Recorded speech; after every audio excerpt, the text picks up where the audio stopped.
Imagine you've inherited a project. The original InDesign file is lost, but your client needs changes. If you've ever tried editing a PDF in Acrobat, you'll know how frustrating it can be to fix anything more than a simple typo. But now you can open a PDF in InDesign, regardless of which app created the PDF. You'll get an InDesign document that preserves the layout, and you can make any changes you need. Is it perfect? No, but it is a massive time saver. As you can see, the converted version looks almost identical to the original. The swatches panel includes the colors and gradients used, and you can edit these if you need to. The links panel shows the images extracted from the PDF. They've been exported to a folder called InDesign PDF Assets in the Documents folder and are retained.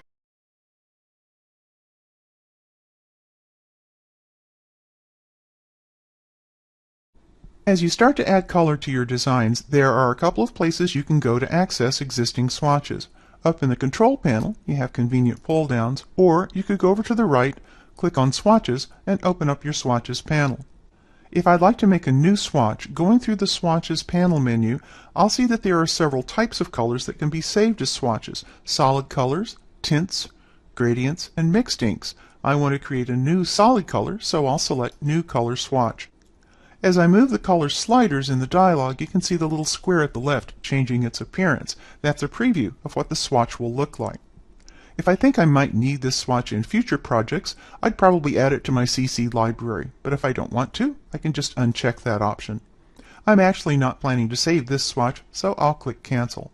If I select this large pink rectangle to the left, I can modify its color by coming over to the Tools panel and double-clicking the fill icon. That launches the color picker.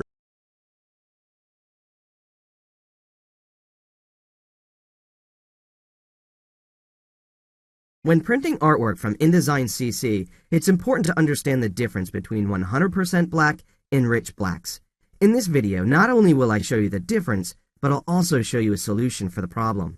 So I'm working with this InDesign project which contains an image. I want to take a look at this image inside of Photoshop. Notice I have the info panel open, and as I hover over the black space, you can clearly see that this is a rich black based upon the CMYK values in the info panel. I'm going to jot down these values so I can use them later in InDesign.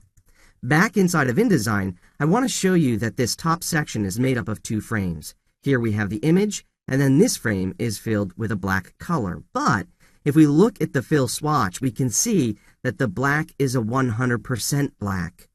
So the black for this frame is different than the background color for this image.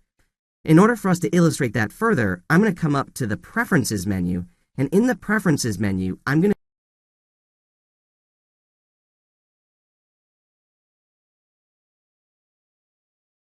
In this tutorial, you'll use Adobe InDesign to set up a document for a modern magazine layout, starting from scratch, using margins, columns, and more. So let's get started. To start a new document, choose File, New, Document. In this case, this project will be a printed magazine, but later could be adjusted to work as a digital layout as well. So choose Print to set the proper settings right away. Then to see more layout sizes, click View All Presets. Magazine layouts come in different sizes, but for this example, choose A4. Now, to set some layout settings, start by changing the name over here to Magazine. Then set the units to inches or whatever you prefer. We'll be jumping right into designing a spread, so change this number of pages to 3 so we have some pages to start with. Bleed guides should definitely be set to accommodate for content printing to the edge of the pages. So click Bleed and Slug and set the bleed to the typical 0.125. There. Click Create to get started. If you're